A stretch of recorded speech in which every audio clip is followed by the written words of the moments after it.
বিয়ের দিন যেটা ভাবি নাই ওই কাজটাই হয়েছে। আরে ভাই, যেটা ভাবছেন ওইটা হয় নাই। আপনারা ভাবছেন সেতুর সাথে আমার বিয়ে হবে, কিন্তু বিয়ে হবে না। আসলে আমি মেয়েদের উপরে কোনোদিনও ক্রাশ খাই নাই। বলতে পারেন কাউকে প্রথম দেখায় ভালোবেসে ফেলিনি।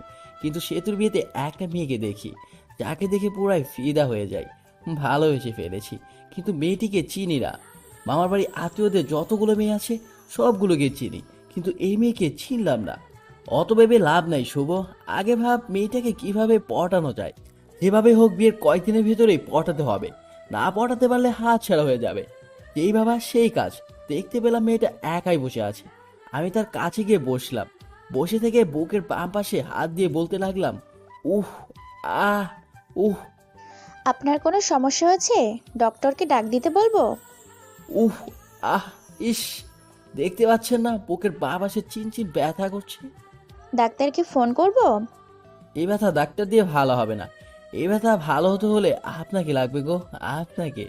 আরে, আপনি এসব কি বলেন? আপনি কি পাগল হয়ে গেছেন নাকি? তোমার জন্য যদি প্রেমে পড়ে পাগল হতে হয় তাও হব। কি বলেন এসব?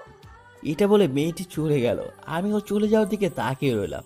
ধ্যান ধরে বসে আছি, তখনই মামা বলল, শুভ, এই কাজটা করতো। কাজ করতে চলে গেলাম। কিন্তু ওই মেয়েটির মায়াবী চোখ, এলোমেলো চুলে, এত সুন্দর চাহনি, মিষ্টি হাসি, সব মিলিয়ে পুরাই জোস। ভাবতে লাগলাম নামটা কিভাবে শোনা যায়। বাড়িতে যতগুলো লোক আছে তাদেরকে খাবার দিতে হবে। আর আমার দায়িত্ব হলো টেবিলে ঘুরে ঘুরে দেখা। টেবিলের উপর সবকিছু রাখা হবে। সব আত্মীয়দের যা কিছু খাবে সবকিছু নিয়ে খাবে। ওইটাই দেখা লাগবে। কোন জায়গায় তরকারি শেষ হলো, পানি শেষ হলো, কারো খেতে প্রবলেম হচ্ছে কিনা। এত কাজ, আর বিয়ে বাড়িতে এত মেয়েদের মাঝে আমার চোখ শুধু ওই মেয়েটিকেই খুঁজে। বিয়ে বাড়িতে মেয়ে পটানো আর কথা বলার জন্য একেবারে পারফেক্ট জায়গা। অবশেষে সবাইকে খেতে দেওয়া হলো। অনেকেই আসলো, কিন্তু ওই মেয়েটি আসতেছে না। কিছুক্ষণ পর সেতুর বড় বোনের সাথে ওই মেয়েটি আসলো। পরে খাবার পরিবেশন করা হলো। আমি আসতে সেতুর বড় বোনের নাম রিধি। রিধি আপু যে টেবিলে বসেছে ওই টেবিলে গেলাম। রিধু আপুকে বললাম, একা খাচ্ছ? একা খাবো কেন? এই যে কত মানুষ আমার পাশে।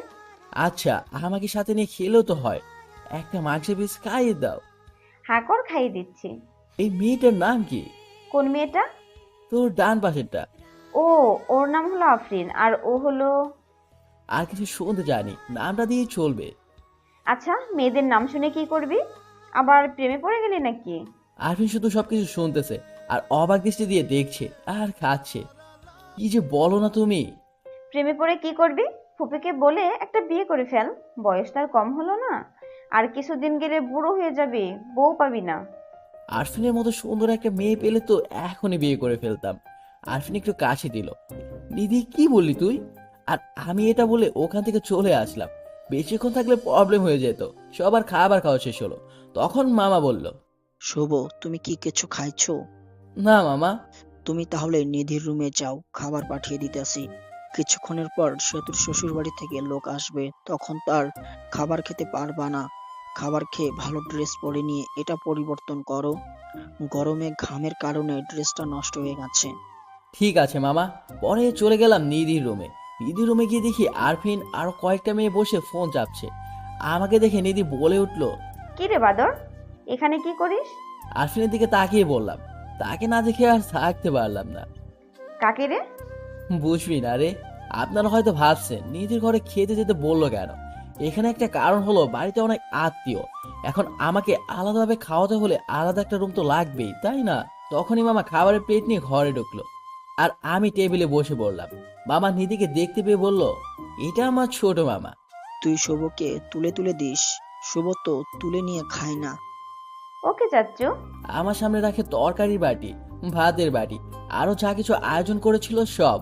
খেতে বসেছি, তখনই ছোট মামি এসে বলল, শুভ, ভাত নাও, তরকারি নাও। এমনকি মামি তুলে দিল। আমিও খেতে লাগলাম। ছোট মামি চলে গেল, মেজো মামি আসলো। মেজো মামি এসে তরকারি দিল, ভাত দিল। আমিও নিলাম, পেট ভরে গেছে। মেজো মামি চলে যাওয়ার পর আসলো সেতুর আম্মু। এসে বলল, তরকারি নাও। আমি বললাম নেব না, তবুও জোর করে দিল। এদিক দিয়ে আমার অবস্থা পুরো যায় যায়। পরে সেজো মামি এসে আরো দিয়ে গেল। আমার প্লেটে তো আর জায়গা নাই। পিছনে তাকিয়ে দেখি নিধি আর ওর সাথে বসে থাকা মেয়েগুলো হাসতেছে। আর কাটা গায়ে নড়ে চিটা দেওয়ার জন্য নিধি এসে চামচ দিয়ে মাংস প্লেটে দিয়ে বলল, এই নে খা, বেশি করে খা। আমার অনেক রাগ উঠে গেল, মন চাইতে ধরে পিটাই। প্লেটে মাংস দিয়ে নিধি পাশে চেয়ারে বসলো আর ওর সাথে মেয়েগুলোকে ডাক দিল। আয় আমরা সবাই ওর পাশে বসে থাকি, যাতে ও খাওয়া বাদ দিয়ে পালাতে না পারে। ব্যাককেল মেয়েগুলো সবাই পাশে এসে বসলো, সাথে আরফিন সহ। আরফিন মনে মনে বলতেছে, আমাকে অনেক জ্বালাইছো, এখন একটু প্রতিশোধ নিই। আরফিনও মাংস তুলে দিল আর বলল। খাও, খেলে শরীর ভালো থাকবে। আরফিন এই কথা বলার সাথে সাথে বললাম, ভাবছিলাম খাবো না, কিন্তু এখন খাবো। হাজার হলো আমার গার্লফ্রেন্ড এত আদর করে দিল, আমি কি না খেয়ে পারি? আরফিন তো আগে ফায়ার, আর বাকি মেয়েগুলো হাসছে। এর মধ্যে নিদের একটা কল আসে আর একটু দূরে যায় কথা বলার জন্য। তখনই আরফিন আবার রাগ করে মাংস দেয়। আদর করে দিচ্ছি, খা, না খেয়ে উঠতে পারবি না। এবার দাওয়া দেখে রাগ উঠে গেল, এত খাবার খাওয়া যায় নাকি? রাগ ওঠার কারণে মাংস চল দিয়ে ঠোঁট দিয়ে ফড়িয়ে নিলাম, আর আরফিনের অপ্রস্তুত অবস্থায় সরাসরি লিপ কিস করি। লিপ কিস করে দিলাম তোর পরে আর আরফিনের সামনেই যায়নি। কিছুক্ষণ পর সেতু শ্বশুর বাড়ি থেকে লোক আসবে, সেই জন্য সবকিছু আরো সুন্দর করে সাজানো হলো। কিন্তু যে সময় সেতু শ্বশুর বাড়ি থেকে লোকজন আসার কথা ছিল, ওই সময় পার হয়ে যাচ্ছে, কিন্তু কেউই আসছে না। তখন মামা কল করে ঘটকের কাছে। ঘটক মনে হয় কি যেন বলল, তা শুনে মামার চোখে পানি এসে পড়েছে এবং মামার মাথায় হাত দিয়ে বসে পড়লো। আমি আর সব মামারা এগিয়ে গেলাম, গিয়ে জিজ্ঞেস করলাম কি হয়েছে। মামা যা বললো তাতে তো আমার হুঁশ উড়ে যাওয়ার মতো অবস্থা। কথাগুলো হলো, সেতুর যার সাথে বিয়ে হওয়ার কথা ছিল সে নাকি অন্য মেয়েকে নিয়ে পালিয়ে গেছে। বাকি মামারা ওই মামাকে সান্ত্বনা দেওয়ার জন্য বলল, চিন্তা করিস না, আমরা তো আছি। সেতুর আব্বু উঠে আমার দিকে তাকালো আর বাকি মামারাও আমার দিকে তাকালো। তারপর মামারা কি যেন চোখাচোখি করে চলে গেল আমার আব্বুর কাছে। আব্বুকে কি যেন বলল, আব্বু হ্যাঁ হু করলো। পরে আম্মুর কাছে গিয়ে ওই কথাগুলোই বলল।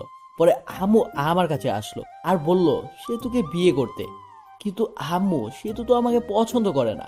তখনই আমার মামারা এসে পড়লো আর বলতে লাগলো, শুভ না করিও না, বুঝতেই তো পারছো। পরে আমিও রাজি হয়ে গেলাম, বর্ষাতে গিয়ে মণ্ডপে বসে পড়লাম। বিয়ে পড়ানো শেষ হলো, বরকনে একসাথে করে মিষ্টি মুখ করানো হলো। আর চোখে আরফিনকে দেখলাম, দেখি আরফিন মনটা খারাপ করে আছে। হয়তো আরফিনও ভালোবেসে ফেলেছিল আমাকে। যার কপালে যার নাম লেখা থাকে ঘুরে ফিরে সেই জীবন সঙ্গী হয়। পরে বিদায় নিয়ে চলে আসলাম আমার বাড়ি। আগে ফোন দিয়ে বলা হয়েছে ঘর সাজানোর জন্য, তাই ঘর সাজিয়ে রেখেছে। এসে বউ আগে ঢুকলো। কিছুক্ষণ পর আমি গেলাম, দেখি সেতু ঘোমটাতে বসে আছে। আমি গিয়ে একটু কাশি দিলাম, সেতু বসে আছে। কোনো সারা শব্দ না পেয়ে আমি গিয়ে সেতুর ঘোমটাতে তুললাম। তখন সেতু বলল, আপনার লজ্জা করে না হাঁটুর বয়সী মামাতো বোনকে বিয়ে করতে? আমি শকড হয়ে গেলাম। যখন প্রেম করতে চেয়েছিলে তখন এই কথা কোথায় ছিল? আর তোমাকে বিয়ে করতে চাইনি, তোমার বাপে বিয়ে করাই দিছে। আচ্ছা বলেন তো, আপনাকে বিয়ে করে লাভটা কি? আর আপনার সাথে থাকা আর কোলবালিশের সাথে থাকা একই কথা। আপনি তো কোনোদিন বাবা হতে পারবেন না। আমি কি ইচ্ছে করে এই রোগে আক্রান্ত হয়েছি? আল্লাহ এরকম চাইছে, তাই আমি বাবা হতে পারবো না। কত স্বপ্ন ছিল ডাক্তার বেটাকে বিয়ে করে 2টা বাচ্চা নিব, কত মজা করব, কিন্তু ডাক্তার বেটা অন্য বেটিরে নিয়ে ভাগ্যে গেল। কপাল খারাপ আমার। আমরা একটা বাচ্চা কিনে নিয়ে আসতে পারবো তো, তাই না? পালক নেওয়া, বাচ্চা নেওয়া আর নিজে গর্ভধারণ করা বাচ্চার মধ্যে অনেক পার্থক্য। আর আমি আপনার সাথেই তো থাকবো না, কিছুদিন যাক ডিভোর্স দিয়ে দিব। ডিভোর্সের কথাটা শুনে মনটা খারাপ হয়ে গেল। বাসর রাতে ডিভোর্সের কথা শুনতে হচ্ছে। কত স্বপ্ন ছিল এই রাতটা নিয়ে, কিন্তু স্বপ্নগুলো স্বপ্নই রয়ে গেল। বাসর রাতের কথা চিন্তা করছি, সেতুর দিকে তাকিয়ে দেখি সেতু ঘুমিয়ে গেছে। আমিও সেতুর পাশে শুয়ে পড়লাম। সকালে সেতুকে জড়িয়ে ধরে ঘুমিয়ে আছি। আমার ঘুম সেতুর আগেই ভেঙেছে, কিন্তু উঠি নাই, কারণ সেতুকে জড়িয়ে ধরে শুয়ে থাকতে ভালোই লাগছে। তখনই সেতুর ঘুম ভেঙে গেল, আর সেতু নিজেকে ছাড়ানোর চেষ্টা করছে, কিন্তু পারছে না। পরে সেতু এমন একটা কাজ করলো যে কাজটা আমি ভাবতেও পারি না। সেতু আমার থেকে ছাড়াতে না পেরে গালের ভিতরে চিমটি মারলো, আর আমি ওহ বলে উঠলাম। গালে হাত দিয়ে দেখি যে জায়গায় চিমটি দিয়েছে ওই জায়গা দিয়ে রক্ত বের হচ্ছে। এটা দেখে মেজাজটা খারাপ হয়ে গেল। লজ্জা করে না আপনার আমাকে জড়িয়ে ধরতে? যত সব ফালতু ছেলে। বউকে জড়িয়ে ধরে ঘুমালেই সব কিছু হয় না, সন্তান জন্ম দেওয়ার ক্ষমতা থাকতে হয়। আমি কি বলবো না বলবো খুঁজেই পাচ্ছি না, কথা বলার ভাষা হারিয়ে ফেলেছি। একজনের একটা সমস্যা থাকতেই পারে, তাই বলে কথায় কথায় এইরকম। কিভাবে বলবো? হ্যাঁ, তাড়াতাড়ি আমাকে ডিভোর্স দিবেন। এটা শুনে আরো মেজাজটা খারাপ হয়ে গেল। পরে একটা থাপ্পড় মারলাম। এত ডিভোর্স ডিভোর্স করস কেন রে? ডিভোর্স কি খুব ভালো জিনিস নাকি? ডিভোর্স দিলে আমার কিছুই হবে না, আর তোর সাথে ছেলেরা কথা বলবে, কিন্তু কেউ বিয়ে করার জন্য না, শুধু তোর দেহটা লুটার জন্য। এইগুলো বলে আমি বাইরে চলে আসলাম। বিয়েটা কিভাবে হলো তা তো আপনারা জানেনই, তাই আমাদের বাড়িতে বেশি আয়োজন নেই। আমার বন্ধু আছে আমার বাড়ির পাশে, ওর নাম রবি। আমি রবিদের বাড়িতে চলে গেলাম। মনটা ভালো ছিল না, তাই game mode do not disturb চালু করে গেম খেলা শুরু করলাম। আমি আর রবি। সেতুকে এইসব বলার পরে সেতু আরো রাগ করেছে। সেতু ফ্রেশ হয়ে বাইরে এসে সবার সাথে কথা বলছে। আম্মু আব্বু আমাকে খুঁজছে, কারণ সকালে একবারের জন্য আমাকে দেখে নাই। 12টার সময় গেম থেকে বের হয়ে দেখি 50টার মতো মিস কল উঠে আছে। দেখি আম্মু নাম্বার থেকে কল এসেছে, আব্বুও কল দিয়েছে, আরেকটা অপরিচিত নাম্বার। আমি রবিদের বাড়ি থেকে বের হয়ে বাড়ি থেকে হাঁটা ধরলাম, আর অপরিচিত নাম্বারটাতে কল ব্যাক করলাম। কল রিসিভ করেছে, কিন্তু কথা বলছে না। কি আপনি? হ্যালো, কিন্তু কথা বলে না। কিছুক্ষণ পরে বলল আমি আমি বলার পর চিনতে পারলাম সেতু কল দিয়েছে। এরপর কলটা কেটে দিয়ে দেখি বাড়ির কাছাকাছি এসে পড়েছি। বাড়িতে ঢোকার পরপরই আব্বু আম্মু এসে জিজ্ঞেস করলো কই গেছিলাম। রবিদের বাড়িতে গেছিলাম। এই কথা বলার সাথে সাথে শুরু হলো বকাবকি। আমি চুপচাপ সবকিছু শুনে ঘরে গেলাম, গিয়ে ফোনটা চার্জ দিলাম। ঘরে সেতু বসে আছে, আমাকে দেখে জিজ্ঞেস করলো কই গেছিলেন এত সকালবেলা? কই গেছিলাম তুমি শুনে কি করবা। ফোনটা চার্জ দিয়ে বাইরে এসে পড়লাম। আমাদের বাড়িতে হালকা কিছু আয়োজন করা হয়েছে। সেতুদের বাড়ি থেকে 2-3 জন লোক আসবে আমাদের নিতে। আমি ফ্রেশ হয়ে ঘরে গিয়ে শুয়ে আছি, আর সেতু বসে ফোন চাপতেছে। ফোনটা চার্জে, তাই টিপতেও পারছি না। সেতুর দিকে তাকিয়ে আছি। ওরকম ভাবে তাকিয়ে থাকেন কেন? তখনই একটা ফোন আসলো। দেখি আমার বন্ধুর গার্লফ্রেন্ড এবং আমার ন্যাংটাকালের বান্ধবী ফোন দিয়েছে। নামটা মিথিলা। ফোনটা চার্জে ছিল, তাই রিসিভ করে স্পিকার বাড়িয়ে দিয়ে বললাম কিরে শয়তান, বিয়ে করলি আর একটু বললিও না? আবার বলতি বিয়ে করার সময় তোদের ছাড়া বিয়ে করবো না। হঠাৎ করে সবকিছু হয়ে গেছে, রবিকে বলার সময়ও পাই নাই। রবি বলল তোর বউ দেখতে একদম বাজে। আমারটা দেখে রবির হিংসা হয়েছে। ওটা সুন্দর না তাই? হ্যাঁ, আর কি শুনলাম? কি শুনলি? শুনলাম রাতে নাকি বিড়াল মারতে পারস না। তোর বেডি এসব কি বলস? এমনি বললাম রে। পরে কথা বলি রে, ফোন চার্জে আছে। আগে তো অনেক কথা বলতি, এখন বউ হয়েছে না, কথা বলবি কেন? বাবু রাগ করো না, রবি চিপাই নিয়ে গিয়ে চকলেট দেবে রে। বাদর, চিপাই নিয়ে চক্র দিবে মানে? রবিকে বল, রবি বলবে কিভাবে চিপাই নিয়ে গিয়ে চকলেট দিতে হয়। এ কথা বলে কলটা কেটে দিলাম। আমি কেটে না দিলে কথা বলতেই থাকতো। ফোনটা রেখে সোজা হয়ে পিছনে তাকাতেই দেখি সে তো দাঁড়িয়ে আছে। মেয়েটা কে ছিল আর আমাকে খারাপ দেখা যায় এটা বললো কেন? মেয়েটাকে তোমাকে বলবো কেন? আর যাকে দেখতে যেরকম লোকে তো তাকে সেই রকমই বলবে। তুমি ওকে বাবু বললা কেন? ভালো লাগছে তাই বলছি।